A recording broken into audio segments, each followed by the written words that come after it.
ရားရှင်လိုချင်မို့ဆိုရကုသိုလ်ရယုံတရားနာမယ်ဆိုရင်ပြန်ကြဒီလိုပြောတာကုသိုလ်ရယုံတရားနာရဲဆိုတော့လူခန္ဓာနတ်ခန္ဓာပြန်ဆက်တာဘယ်လိုပြောတာလူခန္ဓာနတ်ခန္ဓာပြန်ဆက်တာကုသိုလ်တရားဆိုတာကကောင်းတဲ့ဒုက္ခတိကိုပြန်ရောက်တာဟုတ်ပြက်လူခန္ဓာနဲ့လည်းပြန်ဆက်ရင်ဆက်မယ်နတ်ခန္ဓာနဲ့လည်းပြန်ဆက်ရင်ဆက်မယ်ဒါကိုဘုရားရှင်လိုချင်မို့ဆိုကြီးကအဲ့ဒါဒုက္ခပြန်ဆက်တာဘာပြန်ဆက်တာကုသိုလ်ရအောင်တရားနာရတဲ့လူခန္ဓာနတ်ခန္ဓာဆိုတာဒုက္ခပြန်ဆက်တာလူခန္ဓာနတ်ခန္ဓာဆိုတာကဲယောဂီတို့ကဒုက္ခဆက်ခြင်းသလားမင်းတော့ဒီလိုပြောမှာပေါ့ဒုက္ခဆက်ခြင်းလားဒုက္ခပြတ်ခြင်းလားဝေဒနာပစ္စယ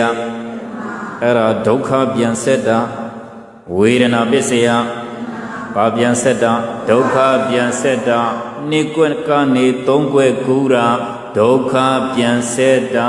ဝိပါကောတရားနဲ့ကိရိတောနဲ့ကာမောပြန်လုပ်တာဒုက္ခပြန်ဆက်တာ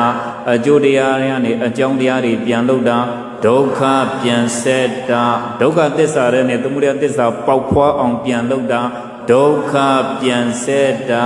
ဘုရားရှင်လိုချင်မှုဆိုရဒါပြောတာကုသိုလ်ရယုံတရားနာရဲဆိုတာကသုကတိဟေးလူခန္ဓာနတ်ခန္ဓာဆိုတာဒုက္ခပြန်ဆက်တာ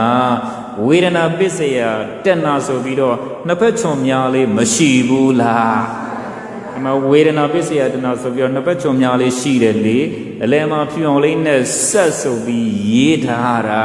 ယောဂီတို့စနုပြောတယ်နှစ်ဖက်ချွန်များလည်းမပြနဲ့ဆက်လို့လည်းမရေးနဲ့ငါတို့ကဆက်တတ်တယ်ဒီလိုပြောရမှာတခါယူတင်တော့မဆက်တတ်ဘူးလားဆက်တတ်လား